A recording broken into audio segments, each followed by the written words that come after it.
Welcome to my channel. अस्सलाम वालेकुम। आज हम बना रहे हैं बड़ी हेल्दी सी रेसिपी जो बहुत ही जल्दी बहुत ही क्विक बनने वाली है। जब भूख लगे आप फटाफट से बनाएं और जल्दी से खा लें इसको। और मज़ेदार भी इतनी है, हेल्दी भी इतनी ही है आपकी सेहत के लिए। आपकी सेहत का जो राज छुपा है वो इसी में छुपा है। तो बहुत आसानी के साथ बनने वाली है ये।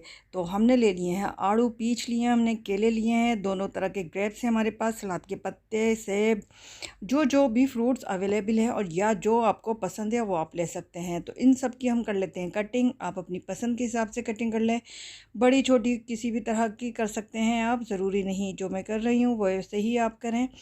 तो कुकम्बर आपको ज़्यादा पसंद है तो कुकम्बर ले लें, या घर में जो चीज़ जिस वक्त भी अवेलेबल है आप उसकी बना के खा सकते हैं। तो सब चीज़ों को हम साफ़ करके एक जगह जमा कर लेंगे। तो अनार के मैंने ये अंडियाँ भी साफ़ कर ली हैं, और सॉरी अनार की कह रही हूँ, अंगूर की। और सैलेड के पत्ते भी हमने काट लिए हैं जो बहुत ही अच्छे ज़बरदस्त होते हैं। और लेमन का इस्तेमाल करेंगे। अगर आपको नींबू खट्टा पसंद नहीं है तो आप स्किप भी कर सकते हैं। आप हनी का इस्तेमाल कर सकते हैं। मैं हनी का इस्तेमाल और शुगर का इस्तेमाल इसलिए नहीं कर रही, ब्राउन शक्कर का, कि उसमें फ्रूट्स वैसे ऑलरेडी मीठे हैं। तो इसमें डाल दिया हमने अपने टेस्ट के हिसाब से चाट मसाला और काला नमक। अगर आप स्पाइसी पसंद करते हैं तो आप इसमें ब्लैक पेपर भी डाल सकते हैं।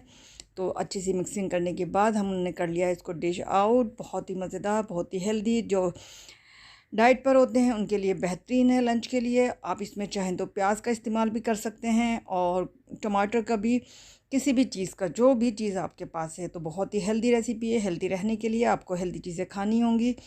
तो मिलेंगे फिर किसी और अच्छी और बेहतरीन रेसिपी के साथ। अपना बहुत सा ख्याल रखिएगा। अल्लाह हाफिज़।